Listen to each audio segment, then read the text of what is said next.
Bienvenidos al Hotel María Cristina de San Sebastián, donde vamos a grabar el cuarto de los programas de esta segunda temporada de Fashion Fashionae, un podcast de moda creado y presentado por Beatriz Antón y Pedro Mansilla. En los mandos de imagen y sonido se encuentran nuestros técnicos Álvaro Bonis y Álvaro López Chicheri, controlando imagen y sonido respectivamente. Y hoy nos encontramos en esta maravilla de San Sebastián, creada en el año 1912, para entrevistar a uno de los personajes esenciales para poder hablar de Balenciaga. Se trata de Pedro Usubiaga, fotógrafo de moda y que recientemente ha comisariado la exposición El siglo de Balenciaga en la Sala de las Francesas en Valladolid, que ha acumulado una friolera de más de 50.000 visitantes, si no me equivoco. 50.000 vamos a decir, no vamos a exagerar, vamos a decir la verdad. Bienvenido. Gracias. Pedro, muchísimas gracias por estar aquí. Tú sabes la ilusión que nos hace hablar con una de las personas que más sabe de Balenciaga. Y lo vamos a demostrar a lo largo de esta larga hora en la que vamos a hablar sobre todo de él, de don Cristóbal, gracias a tu generosidad, a tu amabilidad y a tu capacidad para encantar serpientes como Beatriz y como yo. La primera pregunta es obligada y es... ¿quién eres tú para poner tus sucias manos sobre Mozart, sobre don Cristóbal Balenciaga? A ver, cartas de nobleza. Nunca mejor dicho, tus sucias manos. Bueno, yo siempre digo que yo no soy ningún erudito de Balenciaga. Yo me considero siempre un aficionado y siempre me ha interesado su figura, pero desde el respeto y la seriedad que me proporcionaba el hecho de enfrentarme a Cristóbal Balenciaga. Bueno, cartas, yo tengo pocas. La experiencia de muchos años de admirar mucho a Cristóbal Balenciaga y luego pues el conocimiento de haber comisariado. Creo que con esta del siglo de Balenciaga son 10 exposiciones Balenciaga. Y haber empezado haciendo el cine y Balenciaga en una exposición en la que la portada era Ava Gardner, de haber hecho las artes escénicas y Balenciaga, y después haber hecho ya, creo que esta es la cuarta entrega del siglo de Balenciaga. Hicimos Zaragoza, Bayona, Javea y Valladolid, y Dios quiere, si todo va bien, tendremos alguna más. Y cogiendo una primera pincelada de aproximación, ¿tú recuerdas cuándo fue la primera vez que un señor que se llama Cristóbal Balenciaga apareció en tu vida?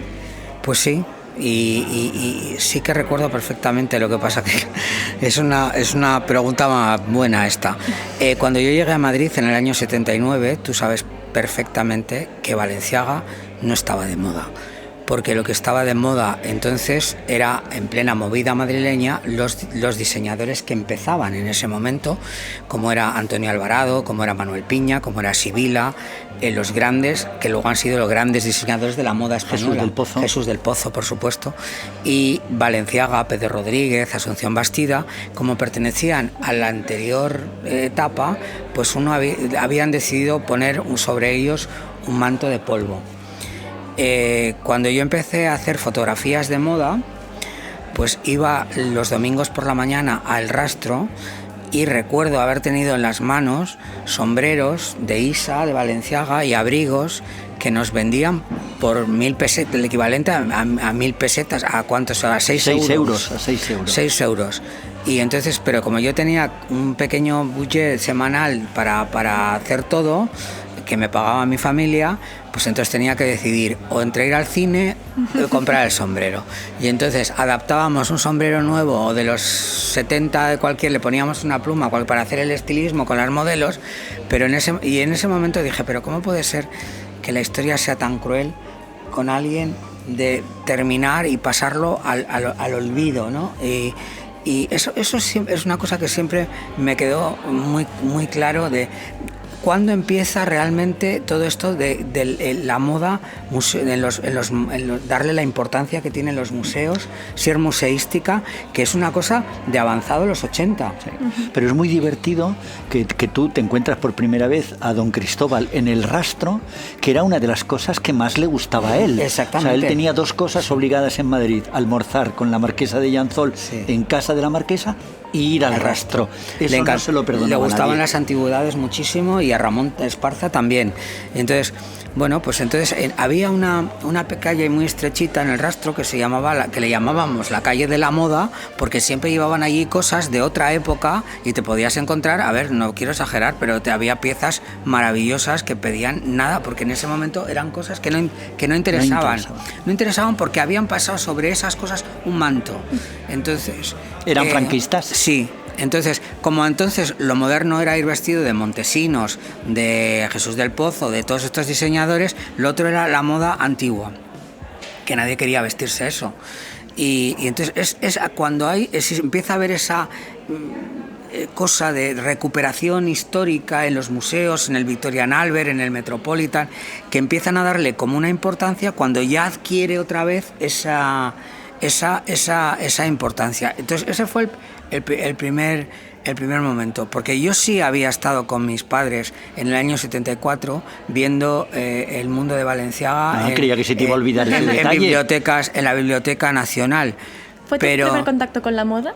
Sí, bueno, yo creo que fue mi primer contacto con una exposición, porque, a ver, mi hermana pidió que quería ir al Museo de Cera y como estaba enfrente, pues fuimos a una cosa y a otra. Llegamos casi tarde y ya cerraron en una hora, pero pude ver la exposición. Y luego hay otro recuerdo, y es que a mi abuela materna, que en el comienzo del siglo había trabajado en los almacenes Olubre, y ella, yo me imagino que un poco de fantasía de modistas, de señor, yo a Monsieur Balenciaga lo conocí porque tal y porque cual. Entonces ese es como otro recuerdo. Y otro tercero era cuando yo volvía del liceo francés, que venía siempre con ganas de ir al baño, pues mi abuela, que nos había hecho unos abrigos preciosos, estaban abotonados de una forma que no había Dios humano que se pudiera quitar el abrigo para ir al baño. Y entonces yo me arrancaba los botones y me decía: oye, Pedro, que no rompa los ojales, que los echo en la medida de como los hacían en los almacenes Olubre y los hacía Balenciaga. Entonces eso fue como recuerdo. Y yo digo: a mí qué me importa Balenciaga, ¿quién es este señor?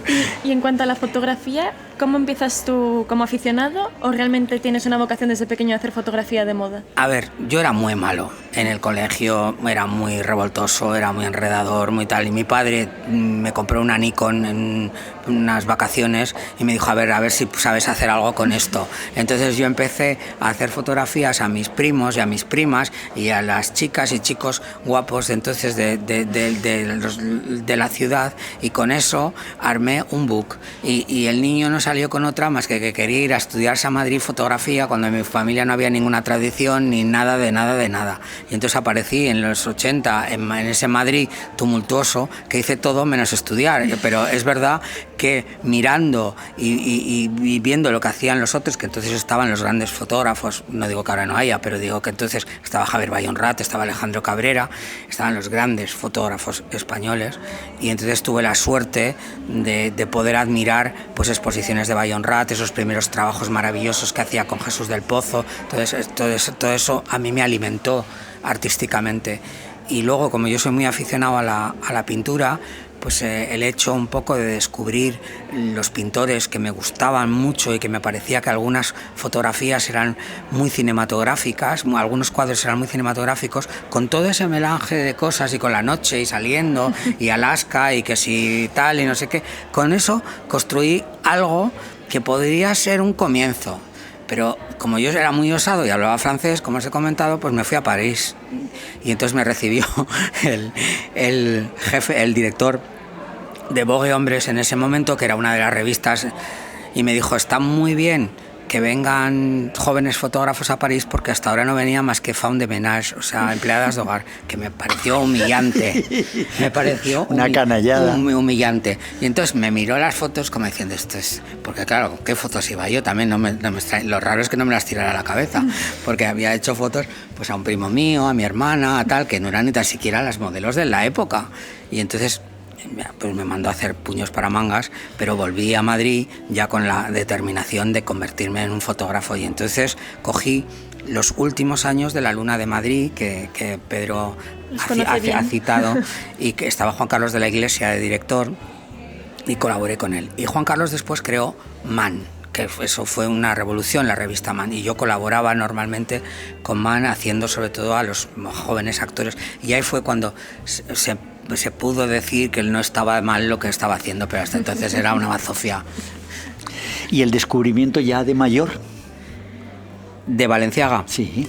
A ver, cuando muere mi tío José Luis, hermano de mi padre, él muere de una cosa, de algo similar a un Alzheimer. No era un Alzheimer, pero era una degeneración y no tenía bien la cabeza. Yo le llevé el libro de Balenciaga con la portada de Ava Gardner, que él lo acariciaba, porque la portada es muy bonita, pero no supo explicarme o decirme que él había tenido una relación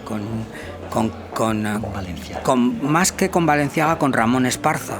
Y entonces, cuando él falleció, mi hermana y yo desmontamos su casa, y al desmontar su casa empezaron a aparecer un montón de cosas como botones, cajas de Balenciaga, toda una documentación de revistas de donde habían publicado cosas de Balenciaga, pero antiguas, fotografías antiguas, bocetos. Y yo pensé que eso me llamaba y me decía que yo ya había empezado a hacer comisariados de exposición. Me parecía que me llamaba y me decía: tienes que construir algo con todo eso. Y eso fue el germen del siglo de Balenciaga. Entonces ahí fue cuando... con todo aquello empezasteis esta exposición última que has realizado. Sí. Pero no hiciste una primera ya de Balenciaga con todos aquellos objetos. No, con eso no. La primera fue en Zaragoza en el 2019. Antes había hecho para el Museo de Balenciaga, como yo soy muy cinéfilo, había hecho una selección de las películas que había vestido Balenciaga, que en el libro de Madame Jouvet, que es el libro clave para entender a Balenciaga, había como 4 o 5 películas, y nosotros, un equipo, distinguimos que había más películas, pero como pasaba en aquella época, pues si el productor pagaba el vestido de la actriz Sara Montiel vestida de Balenciaga, pues no la ponían, como ya la habían pagado, no lo ponían en los créditos. Entonces era muy difícil distinguir. Entonces hablé con Laura Valenzuela, hablé con Analia Gade, con Sara Montiel, con todas, y ellas me precisaron exactamente. Por ejemplo, Laura Valenzuela interviene en una de las películas fundamentales donde hay más Balenciagas, que es Alta Costura, una película de Luis Marquina de 1954, que es su segunda película, porque está recién llegada de Sevilla, y entonces pues me especificó eso. Sara Montiel me dijo: a ver, a mí me vistió más Asunción Bastida y Pedro Rodríguez, pero Balenciaga me hizo un vestido para una película concreta, que me parece que es Mi último tango, una cosa así, y como me vio que tenía mucho pecho, pues me hizo como un bolerito para que me lo pusiera. Entonces, aquí decir, me contaron como detalles que eran interesantes, pero que además me precisaban la escena en la que salía. Entonces, con todo eso construí la primera exposición, que se hizo en el Museo de Balenciaga, y después la exposición viajó por Alemania y se hizo después en varios sitios en España. ¿Y notas alguna diferencia entre la moda de Balenciaga de desfile o de clienta y la moda de Balenciaga para el cine? Bueno, en el cine siempre está el engrandecer a la actriz, claro. Por poneros un ejemplo, hay una película que se llama El diablo vestido de rojo, creo que es una película de años 60, que pretendían rodar en Madrid, y que era la historia de amor entre una prostituta y un cura republicano. Vamos, cuando presentaron eso en la censura, vamos, los mandaron a todos al Congo, y lo acabaron rodando en Roma, pero haciendo que es Madrid.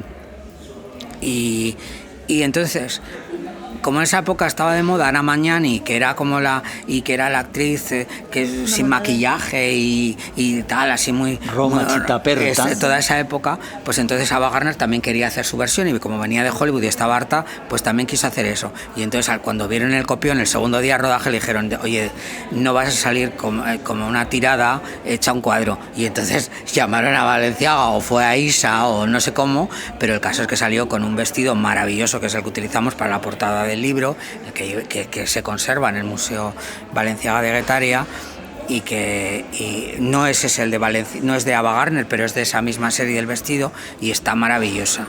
Entonces, quiero decir, no tiene nada que ver lo que hacía, porque era hecho para ellas, para engrandecerles a ellas. Y entonces yo creo que además tiene alguna concesión de que si ellas quieren llevarlo con unos guantes o llevarlo con... En fin, no es el Balenciaga de las colecciones, pero es muy interesante el trabajo. Algunos sí. Hay una película preciosa de Marcel Carné que se llama L'Heure de Paris, que lleva un vestido, bueno, todo el vestuario de esa película, hay más de 15 vestidos, que es de Balenciaga, abrigos, sombreros y un vestido de noche maravilloso. Es una película del año 54, o sea que debe ser de una colección del año 53, que ese sí lo han sacado de la modelo y se lo han puesto a la actriz, pero si no, tenían que crear, pues para Sara Montiel tendrían que hacérselo a ella, es profeso, ¿no? Pero hablas mucho, por ejemplo, ahora de Ava Gardner, que la has mencionado ya 4 o 5 veces desde que hemos empezado el capítulo. ¿Es verdad que Ava Gardner pasaba la noche en Chicote y luego cruzaba la calle y se iba a probarse vestidos a Valenciaga? ¿Esto sabemos si está bien documentada la leyenda? Yo por ahora no me cuadra mucho. Me parece que tenía que esperar ahí un poco en el amanecer. Pero sí es verdad que Valenciaga hizo bastantes prendas, sobre todo para toda la época que Ava Gardner está en Madrid, vive en Madrid, que hay muchas prendas muy bonitas que las tiene el Victorian Albert Museo de Londres, porque las donó ella, que son muy bonitas y son casi todas, salvo algún vestido de noche para un estreno de Matar a un ruiseñor de su íntimo amigo Gregory Peck, que fue ella al estreno y fue vestida con un Balenciaga París, pero la mayor parte de las veces llevaba Eisas y esos vestidos se conservan en Londres, muchos. Pedro, es evidente que vamos a hablar de Cristóbal Balenciaga una vez, otra vez y otra vez, pero sin quererlo creo que es la 5ª vez que citamos a Ramón Esparza. Sí. ¿Quién es Ramón Esparza, dicho por ti? Bueno, Ramón Esparza fue pareja y trabajó con Balenciaga. Yo creo que fue una de esas personas que uno necesita siempre tener al lado, porque era jovial, porque era buena persona, porque no era interesado, y aparte de todo, pues dentro de la casa Balenciaga, pues desde el principio hizo bocetos, después intervino en algún sombrero, y después era pues como el segundo de a bordo que lleva todo diseñador, pero que además es una persona de confianza y que era su pareja. Y yo creo que por lo que he leído y estudiado, lo poco, porque tampoco hay mucha documentación, pero lo poco que hemos sabido siempre de Ramón es que era muy jovial y muy divertido. Y yo creo que Balenciaga, que era de espíritu más triste y serio e introspectivo, el hecho de tener a una persona que era un poco más la alegría de la huerta, pues le venía bien. Era un joven que había nacido en Lesaca, que había estudiado y había hecho la mili en Pamplona, y que, apoyado por unos amigos que tenía en París, que no se sabe muy bien quiénes eran, que sí tenían amistad con Balenciaga, pero no son los Vizcarrondo, son otros amigos, pues va al Colegio de España en París, conoce en esa época a Chillida, a Palazuelo, y pues todo le lleva a conocer a Cristóbal Balenciaga, y no sé si ese fue un coup de fútbol que dicen los franceses, pero bueno, él venía de una relación de una persona a la que había querido mucho, que había muerto en el año 48, y Esparza llega en el año 50. Hay una famosa fotografía de Esparza y de Balenciaga saliendo de la casa en París, y una foto de una doble página en el Paris Match, y si lo veis os daréis cuenta porque en el año 51 a Balenciaga le gustó. Y imagino que tú no llegas a conocer a Ramón Esparza, pero según nos has contado antes, tu tío sí. Se hizo una exposición en el año 1971 en el Museo Belrive, en el cual Balenciaga debió verla, porque en ese momento estaba vivo, en la que participó en la selección de los vestidos junto con Ramón Esparza. Entonces, el año que falleció Balenciaga, en el 72, un acto que se hacía aquí en San Sebastián, que se llamaba el Salón de la Elegancia, que duraba unos días, donde diferentes firmas de Francia, de España, de San Sebastián, de Guipúzcoa también, exponían, y había como desfiles y cenas de gala. Era un poco una cosa como un poco glamurosa, el que se empezó en el año 63. Entonces, en el 72, como ha muerto Balenciaga, Ramón Esparza propone que pidan las maniquís y los vestidos al Museo Belgive, y se hace esa exposición en San Sebastián, en los bajos del ayuntamiento, y es mi tío José Luis el que da un poco forma a lo que es la exposición. Y entonces, aprovechando eso, hizo una sesión de fotos maravillosa, pero yo como fotógrafo, él no era fotógrafo, pero era muy aficionado a todo, era aficionado a la pintura, a la decoración, era un tío muy... A la estética. Sí, le gustaba mucho todo lo relacionado con la belleza, y tenía mucho gusto, la verdad. Y aquí es muy conocido porque era el que había creado el Belén de la Plaza Guipúzcoa junto con Munoa, que eran amigos y también trabajaban juntos.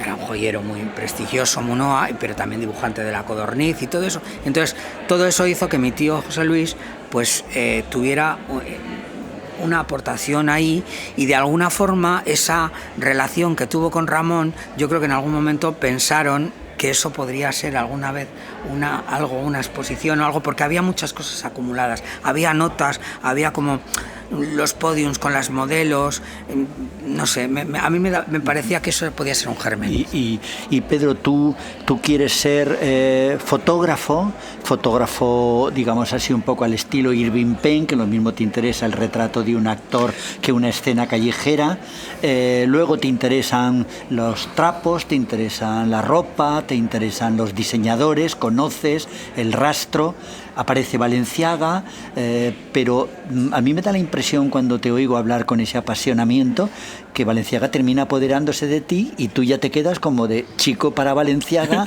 y que le den a todo lo demás. No me importaría. Ya, pero quiero decir que al final el fantasma Balenciaga se ha apoderado de ti, o sea, tú ya eres solo ceniza Balenciaga. Pues sí, pues no me importa. Es verdad que a veces hay trabajos y cosas que haces que fagocitan otras muchas cosas que has hecho a lo largo de una carrera ya longeva de 41 años, pero no me importaría, porque he dedicado mucho tiempo a estudiar a Balenciaga. Ya digo que no me considero ningún experto, sino un buen aficionado, y me gusta saber, he tenido la suerte de poder entrevistar a muchas personas que todavía estaban en vida, que nos han contado cosas, que bueno, que eso han nutrido exposiciones, pero también han hecho una documentación para un futuro, para hacer algo sobre la figura de Balenciaga, que yo creo que es muy publicitado y al mismo tiempo muy desconocido.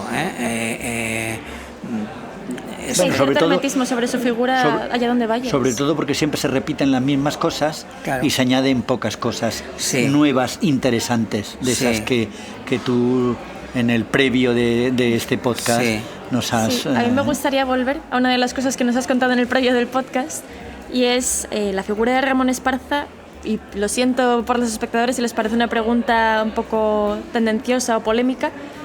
¿Por qué crees que está como tan velado en todas las historias que cuentan sobre Balenciaga? ¿Por qué siempre se habla de Blasio y no de Ramón? Bueno, porque Blasio era de origen aristocrático, era polaco-francés, tenía un gusto exquisito, una de sus tías abuelas había sido camarera de Eugenia de Montijo, sale en el famoso cuadro ese en el que está Eugenia de Montijo rodeada de las damas de la corte, maravilloso, que está en el Museo de Compiègne, en el Palacio de Compiègne.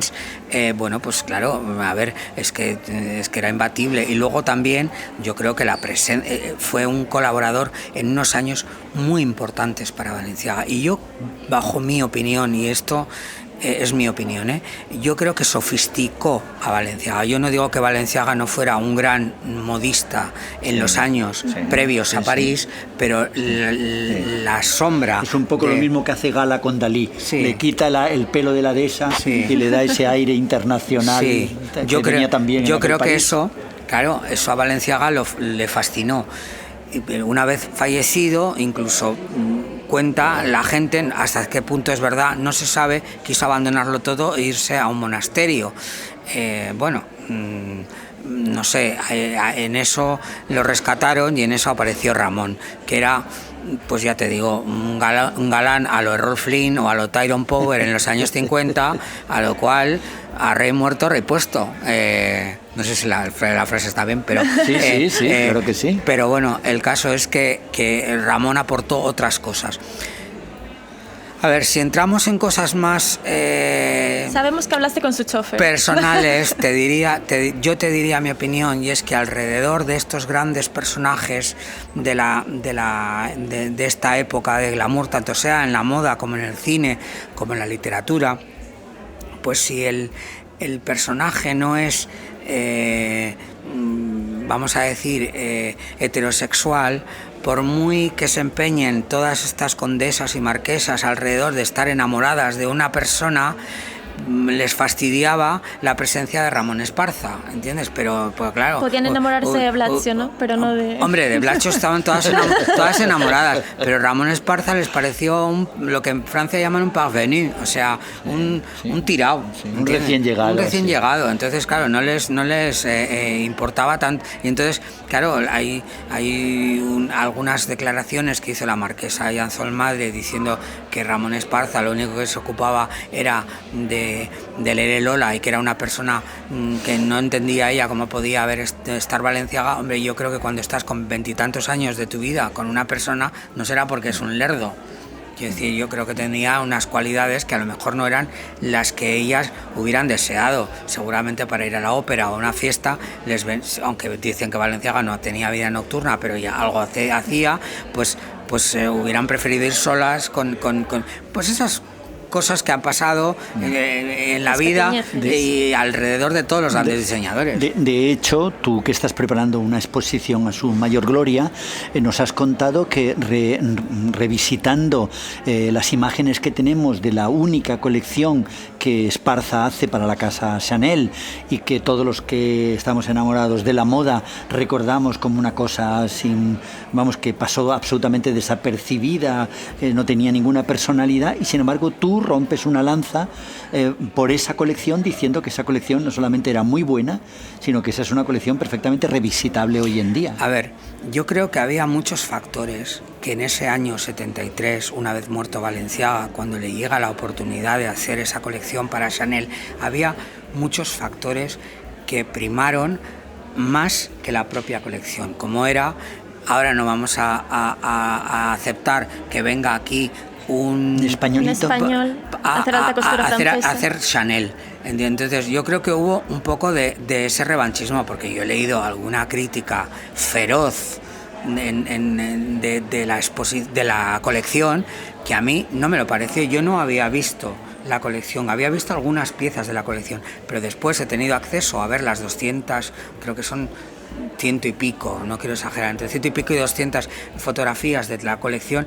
A mí la colección para el año 73, quizá lo que menos me parece es Chanel, es un poquito Balenciaga, un poquito Ted Lapidus, que eran los referentes. Los referentes, un poco de Givenchy, pero ¿qué hizo Givenchy si no fue copiar a Balenciaga toda su vida? Entonces, quiero decir que a mí me parece particularmente que la colección no estaba mal, y lo que pasa que era entrar en una casa de costura francesa, no había tampoco la cultura que hay hoy en día de un director artístico de una casa de cultura, que da igual que sea griego, que sea vietnamita, si es un gran artista. No, y entonces no había, España estaba muy cerrada, no había muerto Franco todavía, vivíamos los coletazos de la dictadura, y efectivamente no les venía nada bien, y yo creo que eso hizo más mella que propiamente la colección, porque la colección, a mí, yo no soy súper experto increíble, pero yo creo que no está tan mal. Pedro, ¿tú has llegado a saber por qué se la encargan precisamente a él? Pues no se sabe muy bien, porque había estado el que había hecho la colección previa, que no les gustaba mucho.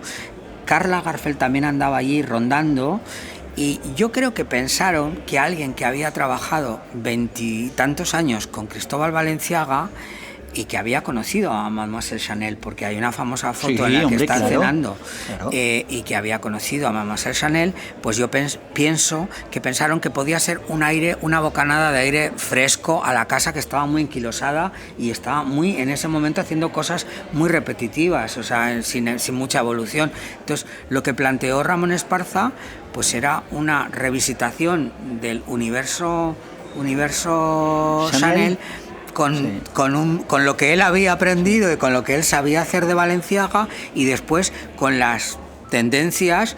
Por ejemplo, ahí está muy bien, y tú que sabes mucho de eso, está muy bien el empleo que hace de las piezas de piel, de las aplicaciones de piel.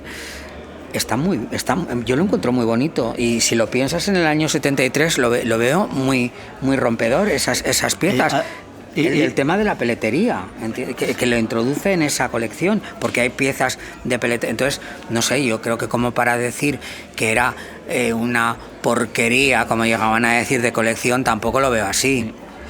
Antes, cuando decías la triple conexión Ramón Esparza, Chanel, Balenciaga, el propio Ramón Esparza me confirmó, porque yo le pregunté, oye, pero es verdad que Cristóbal Balenciaga y Mademoiselle Chanel quedaban para almorzar, y me dice, hombre, naturalmente que quedaban, hacía la reserva yo. Claro, es que claro, al ser el segundo de a bordo, Ramón era un personaje imprescindible, quiero decir que estaba ahí en el cogollo de todo lo que se gestaba. Por eso a mí me pareció que si le hubieran dado una continuidad más, o sea, una temporada entera, o sea, que decir, un año, 2 colecciones, yo creo que igual le hubiera podido enseñar un poco lo que quería plantear, ¿no? Pero no le dieron esa oportunidad. No sé, yo creo que fue un poco excesivo el que hiciera la colección de invierno y después lo largaran. Bueno, Pedro, esto que te voy a preguntar ahora es justamente de esos temas que se repiten como si fuese un mantra de Balenciaga, pero que yo te lo tengo que preguntar a ti porque seguro que tú tienes tu versión personal. El famoso misterio Balenciaga. ¿Qué es para ti el misterio Balenciaga? Hombre, ¿o dónde lo situarías tú? El milagro, el misterio. Luego hablamos del milagro. Ahora el misterio. Misterio Balenciaga, yo creo que es que era la pura esencia de la elegancia. A mí Balenciaga, mirando su obra, lo que me parece es que siempre es muy justo a la hora de plantear y de entender. Y yo creo que eso es muy difícil, y yo entiendo bien eso, porque como fotógrafo, el único mérito que puede tener el hacer un retrato a una actriz de estas o un actor de Hollywood que te concede una sesión de fotos es entender muy bien el personaje. Y yo creo que Balenciaga entendía muy bien a la mujer que tenía delante y sabía perfectamente cuáles eran los fallos, qué era lo que quería destacar. Pues eso, para mí el misterio Balenciaga era la elegancia y la forma de entender bien lo que era cada persona, sobre todo en la alta costura, que las piezas se hacían pensando en una persona, pues entonces entender muy bien cuál era el vestido que iba a hacer para la señora Mellon, cuál era el vestido que iba a hacer para Sonsolés, cuál era el vestido que iba a hacer para Wagner y cuál era el vestido que iba a hacer para la señora de la gran burguesía vasca, que se podía permitir el lujo de vestir en Balenciaga pero no enseñar los hombros, o ir a una ceremonia religiosa y no iba a ir con un vestido de cola. Es decir, el entender muy bien el concepto y la persona. ¿Y quiénes son para ti, perdona, quiénes son para ti las personalidades más importantes o más cercanas a Balenciaga de las que vistió? Bueno, mira, yo te voy a decir una cosa. A mí hay una actriz que me parece que es muy exuberante, a la que tuve la suerte de conocer y fotografiar, que es María Félix, a la que le hizo unos Balenciagas preciosos. Preciosos. No son muchos, pero son preciosos. Y ella está espectacular en Balenciaga. Que en principio serían incompatibles esos dos con esa animales. Exuberancia y esa rotundidad de María Félix. Y sin embargo, Balenciaga le hace una cosa muy elegante, un vestido con las flores típicas de Balenciaga, con las rosas, está espectacular. Luego otro vestido negro que la fotografió Gienes, que está guapísima. Yo creo que es eso un poco. Para mí María en el cine, María Félix es una de las mejores actrices. Luego, a ver, la Agnelli lleva un abrigo que le hizo Valenciaga Rosa, que es espectacular, y ella con ese pedazo de cuello está sublime.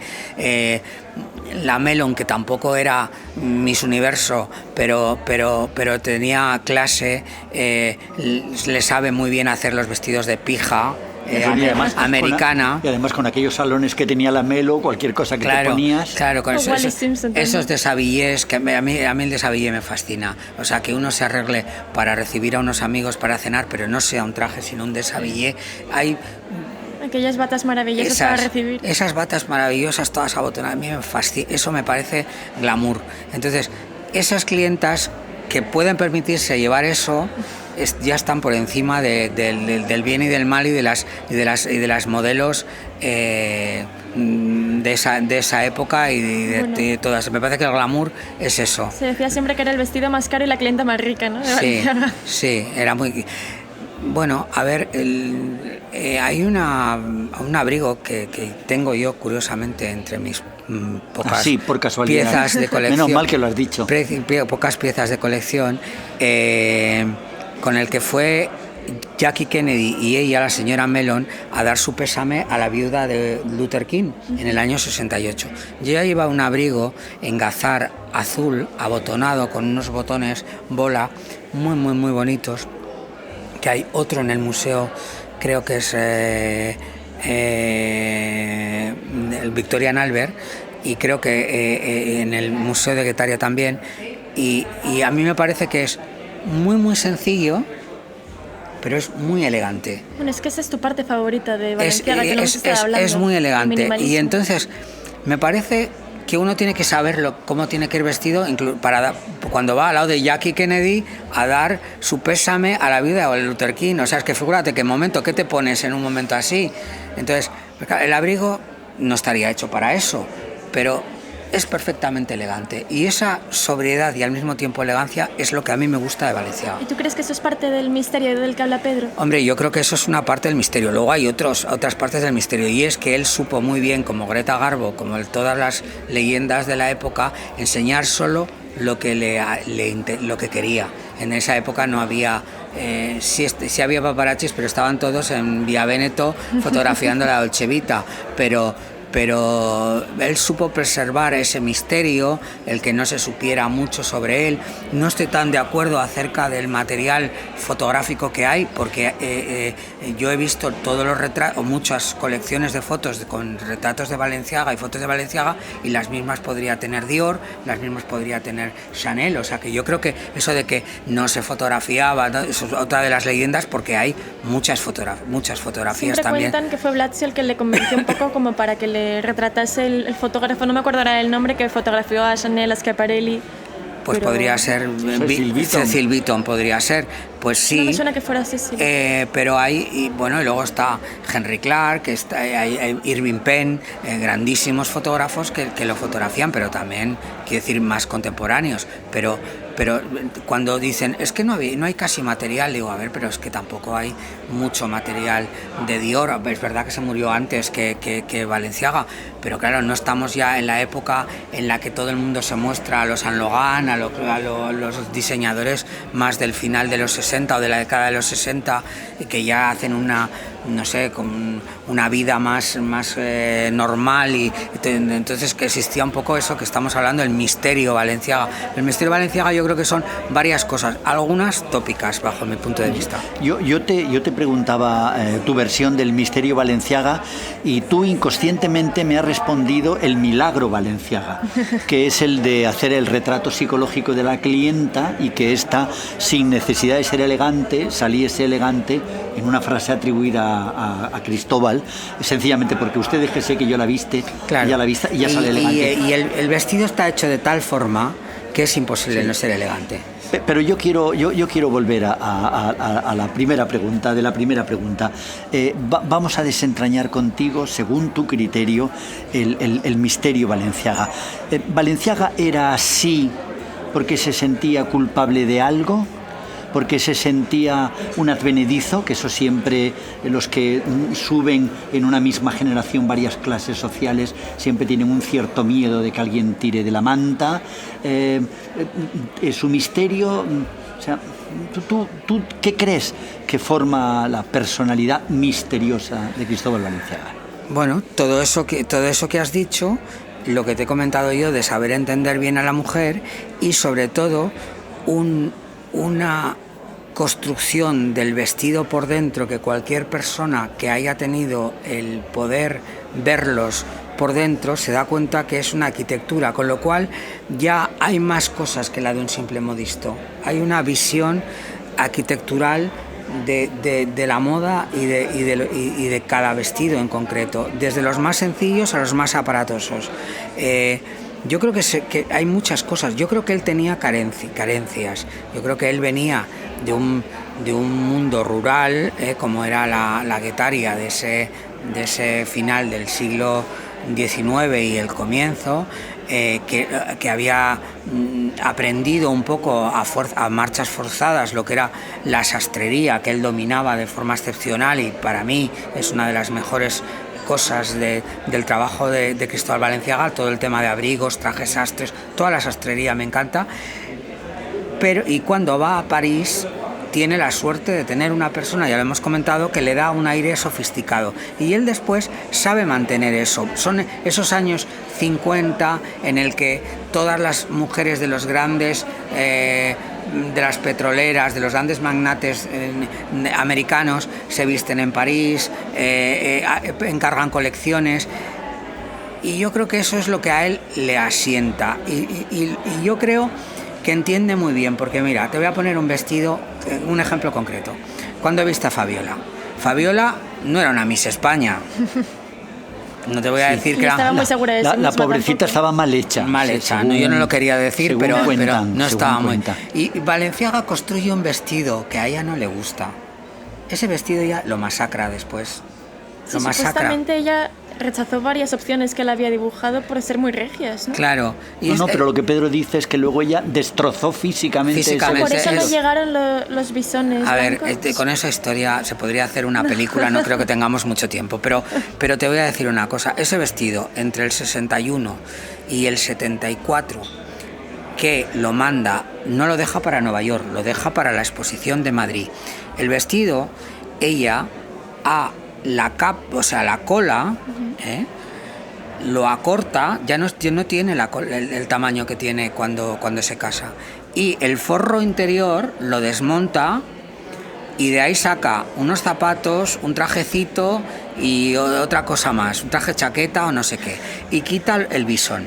Cuando manda el vestido a Madrid para la exposición, tiene que ser Felisa Irigoyen, que lo había hecho junto con las hermanas Carriches, el vestido, la que hace la reforma, pero ya no tiene el tamaño, ya no tiene el tamaño original el vestido. Entonces, por volver un poco a la pregunta, ese es un vestido que está perfectamente hecho. A mí, por ejemplo, me parece que está un poco anclado en el tiempo. O sea, yo no lo veo moderno ese vestido. Lo veo que está sublime y que ella va maravillosa, pero no es uno de los vestidos que me enloquecen de Balenciaga. Pero entiende muy bien que eso es el talento, uno de los talentos. ¿A quién está vistiendo? Y para qué acto es, y los defectos que ella puede tener, y sabe hacer el patrón de ese vestido para potenciar lo que de ella puede sacar. Y eso yo creo que, no sé si es el misterio, pero es el bajo del misterio. Nos vamos acercando.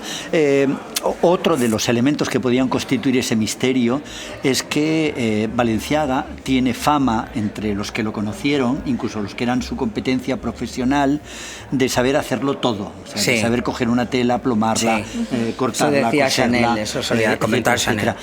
Ese nivel de perfección puede ser que él se lo saca de la manga porque es un genio al estilo Picasso, o porque él, en contra de lo que normalmente se insiste, se había educado muy bien en esas artes. Se habla siempre de su admiración por Grès, por Vionnet, por Madame Vionnet, por también supuesto. Empezó con 12 años a aprender sastrería, que eso no lo dice cualquiera.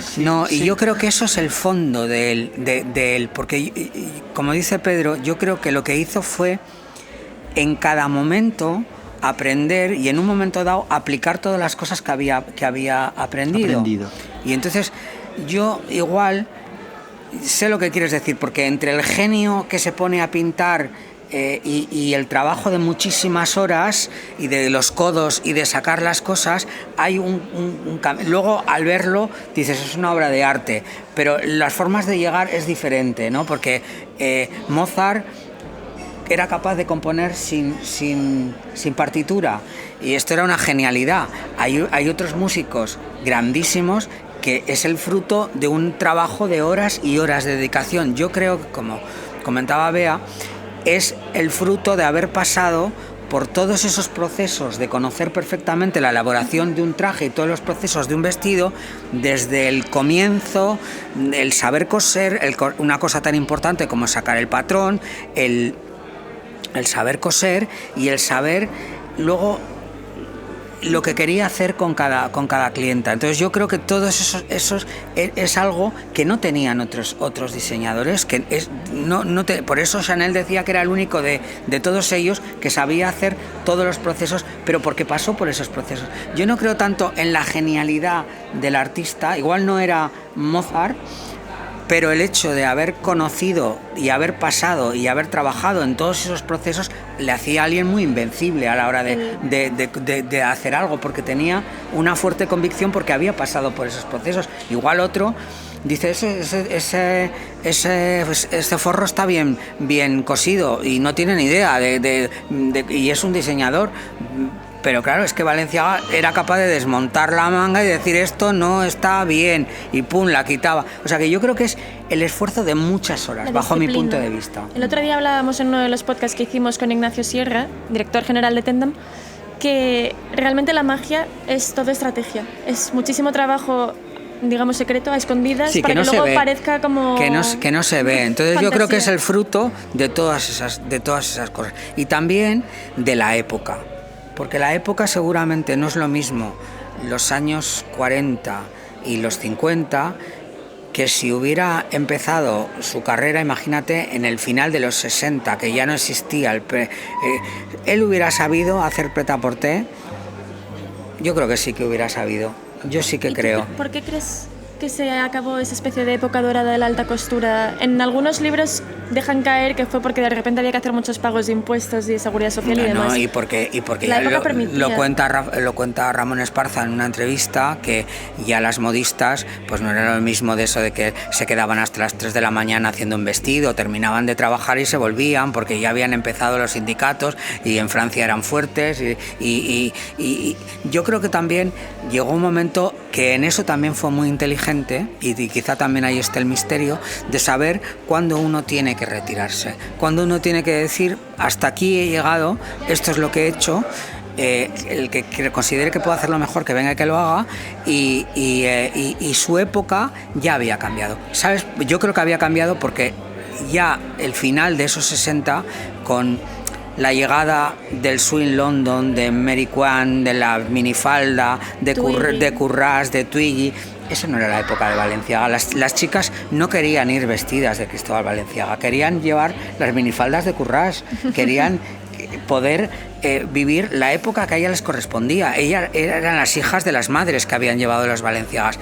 Y entonces yo creo que ahí, unido seguramente a lo que dices tú, a problemas económicos y de mantener todas esas casas y de dar trabajo a tantísimas modistas, que no era lo mismo en los años 40 y 50 que en los años 60, pues yo creo que él dice mejor echar el telón y dejar un buen nombre, pues yo creo que lo que hizo Greta Garbo, lo que hicieron las grandes leyendas, que para qué voy ahora con el Cinemascope y con esos focos que me van a sacar todas las arrugas, yo no quiero hacer de Ana Karenina ahora, yo quiero hacer de Ana Karenina cuando eran impoluto, blanco y negro, y cuando ella estaba para hacerlo, en la edad que estaba. Entonces yo creo que el entender eso es una cosa importante también.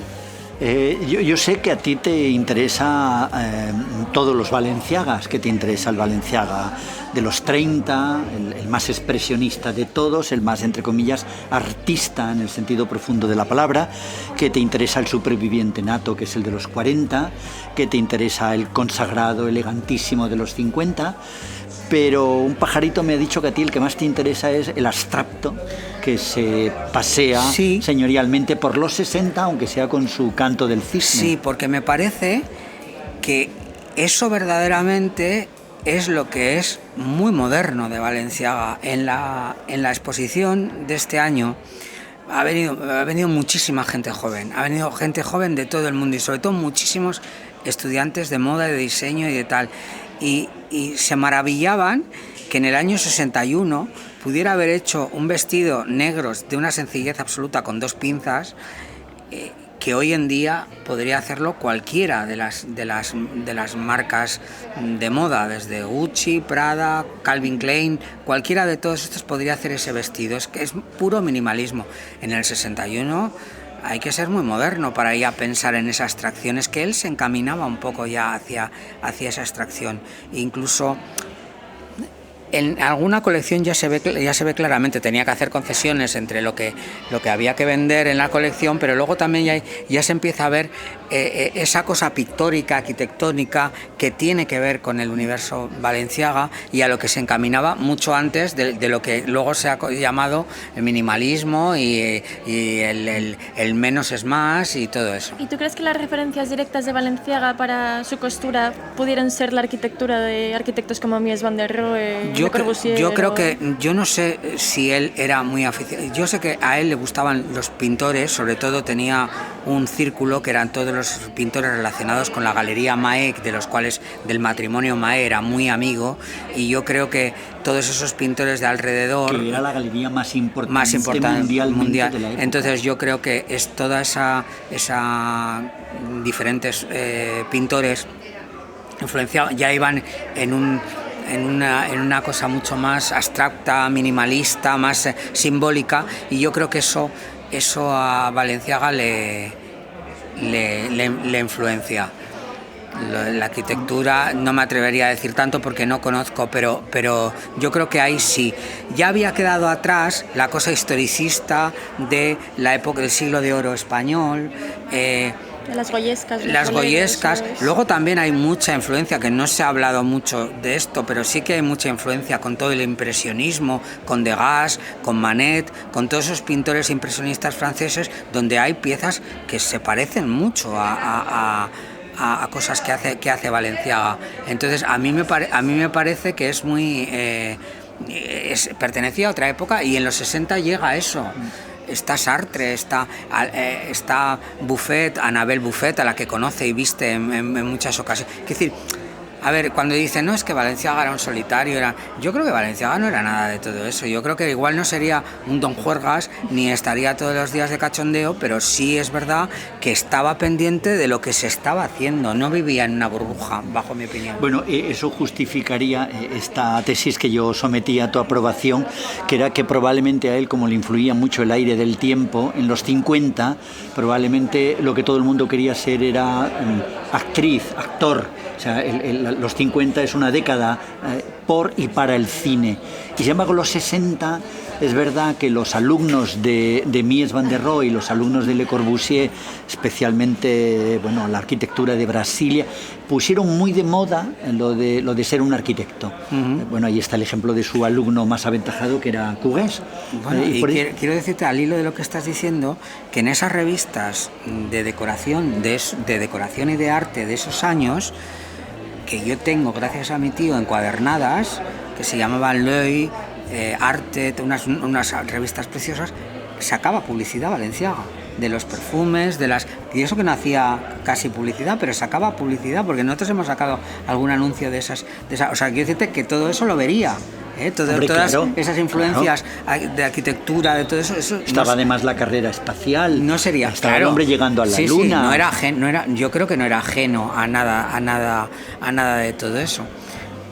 A ver, como no lo sabremos, tendremos que maquinar, pero yo creo que sí que todo eso... A ver, a mí no me cabe ninguna duda que un artista se nutre de muchas otras cosas. Y se nutre del cine, de la música, de la arquitectura y de todo lo que caiga en sus manos interesante y que pueda aportarle algo. Entonces no dudo en ningún momento que él estuviera muy al cabo, y además eso, es que fue evolucionando. Quiero decir que de los primeros vestidos Menina, de todo eso cuando llega a París, todo eso, que en un momento dado Blasio le dice, bueno, todo eso está muy bien, pero hay que hacer una colección, ya está bien de teatrillos, pero hay que hacer una colección. O sea que, a ver, yo creo que todo eso en cada época él fue muy catalizador de todas esas cosas. ¿Qué hubiera, si no hubiera fallecido en el año 72? Yo estoy seguro que una persona como él no se hubiera resistido a un prêt-à-porter bien hecho, porque tú ves ahora una pieza de Currás, de Tel Lapidus, de todos esos grandes de la época, del propio Yves Saint Laurent. Del propio Yves Saint Laurent, que dices, yo no creo que un artista de esa categoría se hubiera extraído de hacer de decir, pues ahora vuelvo y hago una colección de... El único prêt-à-porter que se le atribuye son los trajes de azafata de Air France, que duraron 10 años en plantilla, pero... Sí, y que hubo mucho follón para hacerlos, porque claro, las hizo probar ahí, ya las volvió locas, una. Las hizo probar una a una y todo eso, pero... Yo creo que estaba perfectamente capacitado y todavía no tenía una edad como para que podía haber hecho, bueno, o igual estaba harto y lo que quería era viajar y comer con sus amigos y pasar de todo, pero no sé, yo creo que una persona tan creativa en todas esas décadas, se me hace raro que no hiciera, que no dijera, pues ahora voy a vivir con la época y con el tiempo y voy a hacer una colección de prêt-à-porter que os vais a acabar. O sea, a mí me gustaría volver un poco al previo del podcast, pero también para enlazar con tu exposición de Valladolid, y es a todos los testimonios que has tenido acceso durante esos años. Y nos hablabas antes del chofer, pero también en la exposición se pueden ver piezas de colección o trajes, por ejemplo, de personas que trabajaron para Cristóbal Balenciaga, una de ellas Milagros Boyo, que ya le dedicaremos un podcast. ¿Qué testimonios te interesan más a ti de los trabajadores de Balenciaga? Porque hay mucha polémica con el final y el cierre de Balenciaga. Sí, hay mucha polémica y... A ver, ¿qué parte nos creemos? Es que no querría yo entrar en muchas, pero nosotros entrevistamos... ¿Pero cuándo lo vas a dejar? Yo y un amigo, Enrique Lafuente Muñoz, que llevamos mucho tiempo. Enrique entrevistó a dos de las modistas que fueron muy reivindicativas y que le pusieron un juicio cuando el cierre de Balenciaga, entonces hubo mucho más de fondo. A ver, es normal. A ver, todos los diseñadores han acabado como Rosario Aurora. Pedro Rodríguez, que para mí es un dios también, acabaron tirando del Paseo de Gracia o de donde tenía los vestidos en el final de los 70. O sea, que fue terrible. Todos esos terminaron fatal, todos cerraron de mala forma, todos los grandes diseñadores. Y bueno, ¿qué hubiera podido pasar con todo eso? Pues será una cuestión que nunca la sabremos, pero sí es verdad que el haber tenido la suerte de entrevistar a algunas personas te da como una visión más calidoscopio de lo que pudo ser, porque porque yo sinceramente, así como en cualquier director de cine o cualquier estrella siempre se repite un mantra, siempre se repiten la misma leyenda, la misma cosa, ponen en boca de otro las mismas cosas. Yo creo que con Valenciaga hay muchísimo de leyenda. Sí. Mucho de leyenda. Y cansa mucho también, esto ya es opinión subjetiva, pero cansa mucho leer siempre las mismas frases atribuidas a Dior y a Chanel una y otra vez, de es el único maestro de todos los otros. No hay nada más, ningún testimonio más. Y yo creo que las modistas decían, hablaban maravillas, por ejemplo, de Blasio. Dicen que Blasio era un caballero que se bajaba a una pastelería que debía haber en Gran Vía y compraba y se subía y que era un hombre muy jovial, un príncipe. Pero también Ramón, o sea, todas hablan de maravilla. Yo he tenido la suerte de entrevistar a algunas que participaron en un proyecto que hicieron Ramón y Esparza, que en Villabona, de estampación de pañuelos, y he tenido la oportunidad de hablar con 3 de las personas que conocieron tanto a Cristóbal como a Ramón, que duró todo el largo de los 70, duró Villabona y compañía, Subijana y compañía, esa empresa que crearon de estampación, y decían lo mismo, decían, a ver, es que Ramón era un bendito, es que Ramón, cuando hacíamos las pruebas y había una prueba que nos habíamos pasado de color y no estaba bien hecho el pañuelo, decía, llévaroslo. O sea, que era generoso, dice, Cristóbal era más serio, pero era muy educado. Estaba siempre pendiente que el perro no se metiera en ningún tonel de los de pintura. Eso les humaniza un poco, hace que no sea esa estatua puesta ahí sobre ellos, que por supuesto que tienen derecho a tener, sobre todo en Valenciaga tiene derecho a tenerla, por supuesto, no voy a ser yo el que diga lo contrario, pero es verdad que todo el mundo no puede ser todo el tiempo estando concentrado y en silencio, y las modistas hablan del taller silencioso, pero también hablan del taller con unos bollos, hablo con pasteles y hablando y haciendo la despedida a alguien que se va a trabajar, que se va a otro sitio, en fin, que no era un monasterio. Yo creo que no se puede ser, yo no he conocido nunca a nadie que sea solamente de un lado. Uno tiene muchas versiones. Pedro, hay una pregunta que es inevitable que te haga. Sobre Balenciaga se repiten miles de lugares comunes. ¿A ti te gustaría aprovechar este pequeño ratito con nosotros para decir, hombre, a mí me gustaría subrayar esta cosa porque es verdad y subrayar esta otra porque es una perfecta memez que se intenta que nos creamos todos? Como mínimo, una cosa que tú das por buena y una que tú das por memez. Bueno, yo creo que, por ejemplo, a mí me parece una tontería en Balenciaga decir que lo que era de Isa era B, era serie B, comparando con Balenciaga París. Cuando entrevistéis a Milagros, ella era una defensa a ultranza de París, porque es lo que ella ha vivido, claro, lo que ella conoce bien, y es que yo lo entiendo así.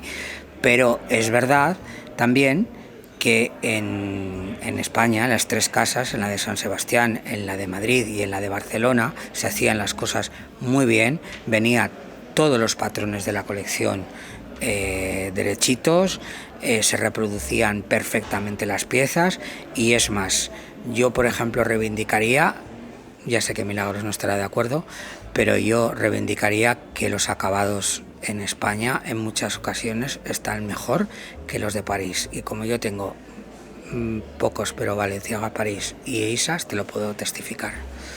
Estaban muy bien terminadas las piezas en España. Entonces yo me gustaría romper ese tópico que decían, bueno, pero lo de Isa es como una especie como de Balenciaga B. No es nada B, es alguien que tiene un taller de costura en París y 3 en España, y hoy en día están tan codiciadas las piezas de Balenciaga París, digo, por no decir que las de Isa están más codiciadas, pero ese tópico sí que me gustaría romperlo.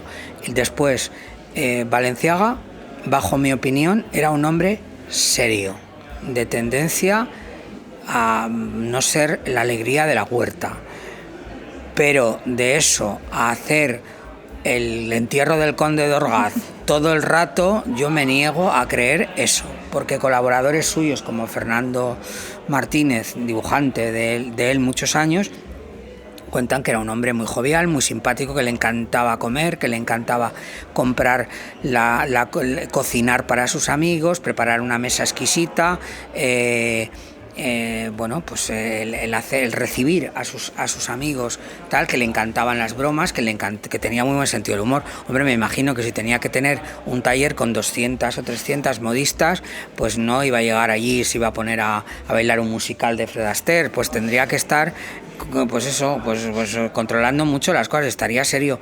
Pero vamos, me niego a pensar eso de esa cosa como del nombre de la rosa. ¿Te acuerdas aquello de la risa? Sí. La risa está prohibida porque destroza la cara, borra el... A ver, hay un tratado sobre la risa que es el famoso del que quieren hacer desaparecer. Me niego a creer eso. Esa imagen me niego a creerla. A ver, yo tampoco puedo testificar algo en lo que no he estado, pero me resulta difícil pensar que las personas sean solamente de una forma. En principio, yo no he conocido a nadie que sea solamente... Incluso las personas más serias, a veces es una seriedad que roza la timidez y que es por no meter la pata, pero igual en una cena con amigos, pues cuentan anécdotas. Entonces yo estoy seguro que era muy, le gustaban mucho todos esos, por ejemplo, le encantaba... Eso ya te lo puedo decir seguro, que Ramón Esparza le contara todos los chascarrillos que pasaban en el taller. O sea, la que se había quedado embarazada, la que había roto con el novio, todo eso le encantaban esos chascarrillos, que igual sería una cosa como de liberación, de decir, de desconexión. Exactamente, esa es la palabra. Pero esos chascarrillos, claro, y Ramón estaba ahí, porque Ramón era el que callejeaba un poco entre todos los salones, claro. Y el que iba con él a contarle, pues mira, es que a la señora no le gusta el traje, o es que no le queda bien, o es que tal, o es que cual. Entonces era la que le contaba los chascarrismos, y esto hay algunas modistas que nos han contado eso, pues que sí que era serio, que sí que era tal, pero que luego pues, tenía una sonrisa contagiosa y que tenía muy buen sentido del humor. Quizás es que hoy no se entiende la disciplina que se tenía en aquellas décadas. Pero sería imposible, es que yo estoy seguro que el taller de Chanel sería igual y el de claro. Dior sería igual, porque es que si tienes a toda esa legión y tienen que pasar uno con los patrones, los otros con las pruebas, los otros con las telas, pues al final tienes que ser serio y tienes que estar ahí, pero eso no impedirá, pero esa cosa de que han querido hacer una leyenda de eso, desnaturalizar a la persona. No me lo creo. ¿Ha ayudado a poner en su sitio a Cristóbal Valenciaga la serie que le ha dedicado recientemente Disney? Pues ahí entras en un verdor que no sé si... Habrá que matar al toro de alguna manera, ¿no? A ver, yo creo que... el cine es el cine o bueno, la televisión es la televisión y no, yo creo que el guión de la serie, que es lo que falla, porque a ver, Alberto San Juan interpretando a Valenciaga está estupendo, sí. Es que no tiene ninguna pega. Para mí hay dos cosas que son aberrantes de esa serie. Una es el guión, que es uno de los peores guiones que yo he leído en mi vida, y otra es el vestuario. El vestuario de Valenciaga, que yo tuve aquí al lado de donde estamos, en el Victoria Eugenia, puestos en la escalera cuando hicieron la proyección hace un año exactamente, ahora en enero, hace un año, de la serie Valenciaga, los vestidos eran... Sí, los llevaron a Madrid también al Botánico. En el Botánico, eran unos vestidos... Sí, pero ¿sabes lo que pasa? Que si tú pones esta mesa y pones ahí los vestidos, no los ves. Pero en una escalera haces así, claro. y a ver, eran de locura. Para televisión. No porque estuvieran... la idea no fuera buena o el patrón no era, es que se veía que esas telas no sostenían, o sea, no tenían el sostén de las telas de los años 50, de los años 40, que se venían abajo, entonces claro, si haces un bombeo, pero se ven, o sea, yo lo encontré que eso yo se lo hubiera encargado, o sea, sin desmerecer a esta guionista, a esta diseñadora de vestuario que ganó un Oscar, hay que precisarlo, por Mulan, que no es El gato pardo. Pues era un vestuario, yo creo que muy regular. A mí no me gustó nada. Aparte de todo, estaban todas mezcladas las épocas, en fin, era no me gustaba eso, y el guión era muy malo. Lo que más salvaba la historia, y por lo que se veía con agrado, era porque Alberto San Juan, que es tan dispara Valenciaga, pero que le pilló el punto y estaba extraordinario. Y también están muy bien, pues algunos de los actores, los que hacen El matrimonio Vizcarrondo, sí. Está muy bien. A ver, todos esos están bien.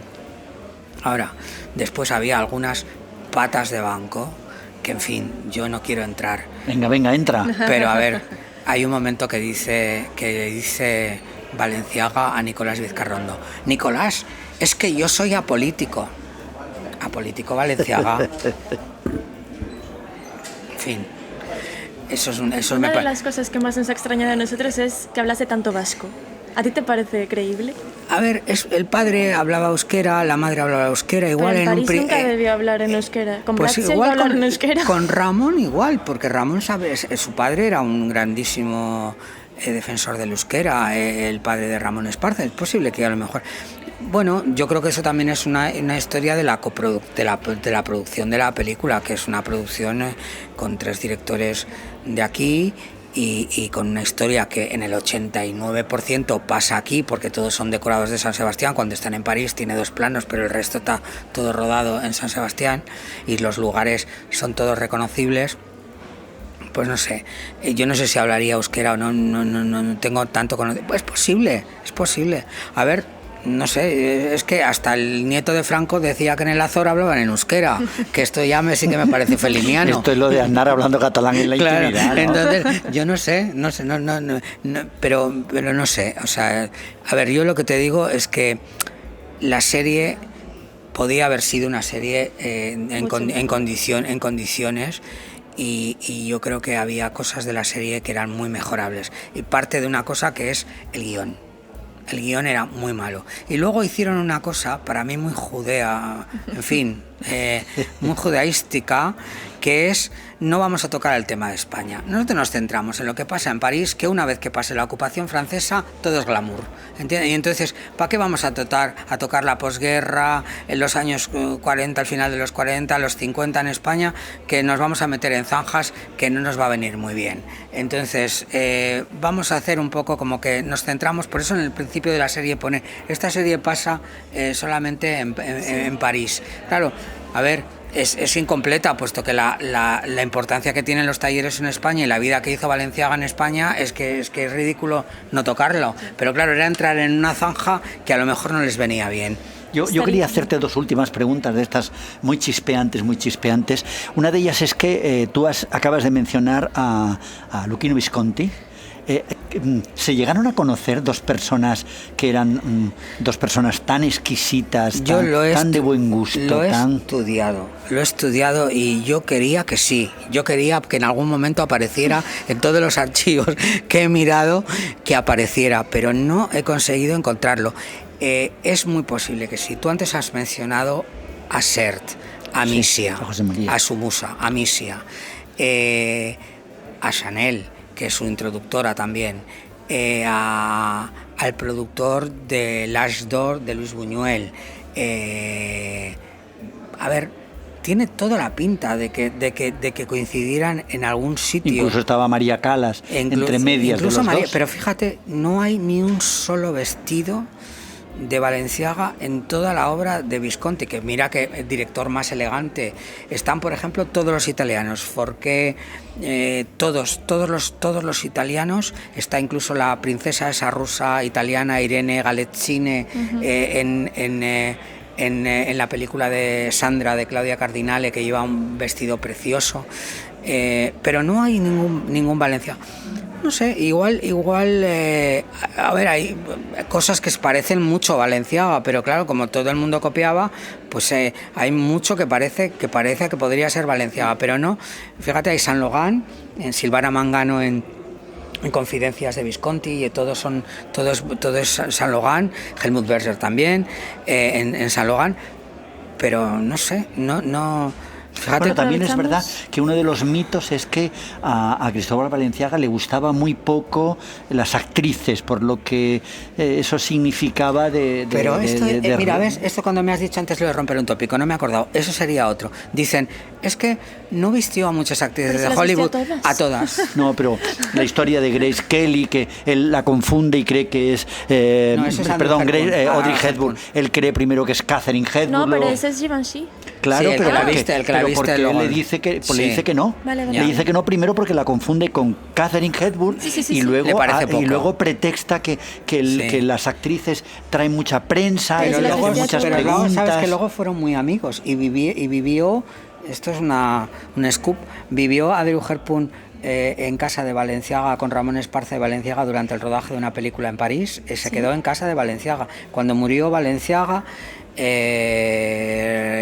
Audrey Hepburn y Sean Connery vinieron a rodar una película a Pamplona, que era Robin y Marian, la versión adulta de Robin y Marian, y pasó unos días en Lesaca, y hay unas fotografías muy bonitas en la piscina de la casa de Lesaca con Ramón Esparza, y Ramón Esparza en los Sanfermines después. O sea, quiero decir, tenía mucha relación con Audrey Hepburn, pero también estaba Mel Ferrer. Quiero decir que eran muy invitables, sí, esos dos en el mundo. No, pero cuando quieren decir como que no trabajo para los grandes estudios, pues hay películas de Warner, películas de Metro-Goldwyn-Mayer, hay películas de todos los grandes estudios de Hollywood con ropa de las actrices, pero eso es otro de los tópicos, porque parece como que las actrices en esos años 50, aunque tú has dicho antes que todas las chicas querían ser actrices, estaba como era más bajo, ¿no? O sea, era pues eso, los del teatro, los del cine. La famosa película inglesa que hace la broma de esto, que es El príncipe y la corista. Sí, claro. Con Laurence Olivier y que luego ella es tan señora. Sí.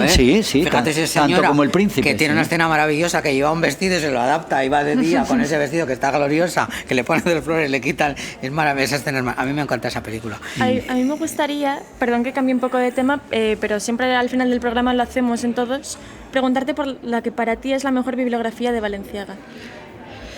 Bueno, pues por ejemplo, yo diría que el libro de Madame Jouvet es muy interesante. A ver, cuando digo Madame Jouvet, es que siempre decimos lo mismo, es el libro de Madame Jouvet, pero es que no es el libro de Madame Jouvet. Ella era una archivera y ella lo que hizo fue seleccionar las fotos. La que escribió el libro es una periodista, que no recuerdo ahora el nombre, pero es una gran periodista de moda, que es la que se curra todo el libro de Madame Jouvet, o sea, que no lo escribe ella. Después, bueno, están los clásicos, las dos pseudo biografías de Balenciaga, la americana y la de Leslie Ann Miller, que son referenciales, pero están llenas de muchos tópicos. ¿Y la de Hamish Bowles también tiene tópicos para ti? ¿O? Bueno, Hamish Bowles es un conocedor, tiene unas piezas maravillosas de Balenciaga y yo creo que es un conocedor y sabe mucho y está bien. Pero yo creo que la biografía de Balenciaga está por escribir. Hay libros de arte sobre Balenciaga, sobre sus vestidos, maravillosos, pero yo creo que la biografía propiamente dicha la ha escrito, como comentaba Miren Arzayus, que escribe toda la primera parte de ese Balenciaga, que es desde el comienzo hasta el 36, pero después falta una segunda parte y yo creo que eso, así como hay tantísimas biografías estupendas de Yves Saint Laurent, de Christian Dior, de Chanel, que sabemos todo, pues de Balenciaga siempre Misterios Balenciaga está por terminar de contarse. También mencionabas, ¿no?, a Ana Balda. Sí, la tesis doctoral de Ana Balda y a Durana. Y la de Durana, que también es interesante, pero también termina en el 39. Sí. Terminan ahí en el año 39. Yo creo que falta como una biografía igual más... ¿Y quién crees que la tendría que escribir? Y luego hay cositas por ahí como el pequeño capitulito de Cecil Beaton, y luego hay otro capítulo que pasa muy desapercibido entre los amantes de Balenciaga, que es de una escritora norteamericana, ahora mismo no recuerdo su nombre, pero su libro se llama algo así como o La nariz de Cleopatra o La sonrisa de Cleopatra, que es un conjunto de retratos de diferentes, y hay uno de ellos sobre Balenciaga donde dice cosas de Balenciaga que yo no había leído nunca en ninguno de los otros santorales del Saturno. Lo buscaremos para ponerlo como refuerzo en el podcast, que es un libro magníficamente bien escrito de una mujer que fue una colaboradora habitual del Vanity Fair, una gran, escribe maravillosamente bien. Sí, pues estará bien. Yo ese no lo conozco, pero bueno, ya con esos tienes unos cuantos. Luego hay hay libros, el Enigma Balenciaga que acaban de sacar. Bueno, que es un buen resumen. Yo creo que es eso, es un resumen de los grandes éxitos de Balenciaga, pero pasa por los 8 momentos. Claro, el vestido de Fabiola, tal cual, pero está bien. Yo creo que, mira, todo lo que se escriba, todo lo que se documente, todo lo que haga sobre Balenciaga siempre estará bien, pero faltará, bajo mi punto de vista, la biografía. Un análisis profundo. La puede escribir Miren, porque si ha escrito hasta el 30, claro. Miren Arzayus, si la ha escrito hasta el 36, puede escribirla hasta la muerte, o no sé. Y yo quería hacerte la última pregunta, que es una pregunta muy difícil y que pueden responder muy pocas personas. Y lo hago porque me ha venido a la memoria que algunas veces hay un pequeño gesto que tú haces que me recuerda mucho a Manolo Pertegaz. Hay una caída ahí hacia el silencio sugiriendo que es muy Pertegaz. ¿Sí? Y entonces te voy a hacer una pregunta que le hice una vez a él. Si Balenciaga tuviese que dar una cena para 8 personas... No estaría Pertegaz. Espera. Por supuesto. Quiero decir, si Balenciaga tuviese que dar una cena para 8 personas, ¿quién serían esas 7 personas? Hazme la lista. Pues mira, yo creo que desde luego estaría Ramón, estaría Blasio, en perfecta armonía, estaría seguramente la marquesa de Llanzol, madre, y puede ser que hija también. Ya vamos con 4, 5... estarían los Mahé, el matrimonio Mahé, y nos queda uno. Bueno, pues yo no diría que no podría estar un Christian Dior o bueno, Hubert de Givenchy hubiera estado. Tú hubieras tenido que llevar a Philippe Benet y ya sería 9. Los Vizcarrondo no. Los Vizcarrondo no. A ver, nunca se ha sabido muy bien y eso alguna vez alguien tendrá que contarlo qué es lo que pasó, porque yo no me creo que solamente fue el desacuerdo económico de darle un dinero a Givenchy para que abriese su primera casa de costura, porque yo creo que Balenciaga podría hacer lo que le da la gana y no tiene por qué explicarle. Yo creo que habría alguna cosa más, pero yo sé, y esto sí lo sé, que no le perdonaron nunca a Givenchy nada, porque cuando cerraron el taller y hubo algunas modistas que se pasaron de Balenciaga a Givenchy, algunas de ellas, la mujer de Vizcarrondo les llamó y les dijo, pero ¿cómo habéis podido hacer esto después de lo que pasó? O sea, que algo pasó, más que yo creo que el tema puramente económico, que puede ser algo que hasta cierto punto dices, bueno... Yo sugeriría más el político. Sí, yo creo que, fíjate, hay una cosa que la serie es lo único que me parece, bueno, es que decir lo único, fue una de las cosas que no me parece que está mal, y es cuando Balenciaga se da cuenta que Givenchy le está copiando, y hay una escena en la que se está riendo Nicolás Vizcarrondo, la mujer, y Blasio a la vez, que es un momento. Yo creo que ellos veían muy claramente que Givenchy era, pues hacía un poco eso, esa figura de Val desnudo, ¿sabes? Lo de la película de Betty Davis, la actriz de ay, cuánto llovía en San Francisco, cuánto llovía en San Francisco, me había dejado mi novio y fui y te vi en el teatro y para mí a partir de entonces eras tú y lo único que estaba haciendo teatro era para moverla a ella y meterse ella. Pues no sé si ellos, no con razón o sin razón, yo no lo sé, pero no vieron algo de todo eso, porque si no, no se me hace raro pensar que solamente por un tema económico pudieran romper algo que estaba tan sólido y que además habían aportado mucho esfuerzo en unos años muy importantes para la Casa Balenciaga de París y para el impulso. ¿Y sabemos si es verdad que se conocieron en el refugio durante la guerra aquí, en el 36? Es mentira. Yo creo que se conocían porque eran vecinos de la casa que está al lado de este hotel, en la avenida 2, que los Vizcarrondo vivían arriba y que por roce, por conocerse o por afinidades, bueno, afinidades no creo que muchas, porque los Vizcarrondo eran muy republicanos, los hermanos de Nicolás eran muy republicanos y lo pagaron después cuando Nicolás se fue. Pero yo creo que no sería por eso, pero sería porque coincidirían en el ascensor y serían amigos, y yo lo del refugio lo veo un poco literario. Bueno, que puede ser que fuera. Estaríamos horas hablando contigo, como les habíamos prometido. Pero nos gustaría sobre todo agradecerte que te hayas tomado el tiempo de estar varias horas con nosotros charlando sobre Balenciaga, contándonos todos los entresijos. Yo estoy encantado de estar con amigos y en un día como este pues estamos aquí al calor de una mesa en seguramente un hotel por el que transitó también Cristóbal Balenciaga. O sea muchas gracias por conseguir que nos dejen hacer aquí el podcast también. Eso gracias a los del hotel. Yo estoy encantado de estar, pero sí, muchas gracias a vosotros, a ti Pedro y a ti Bea. Este es el último libro. Este el catálogo. Es uno de los hombres que más sabe de Balenciaga, y en este lugar tan estupendo llamado Hotel María Cristina de San Sebastián les decimos adiós, deseándoles una estupenda semana, y no se olviden de ser elegantes. Que tengan una buena y elegante semana. Hasta la próxima semana. Pueden vernos en Spotify, en TikTok, en YouTube y también en Instagram.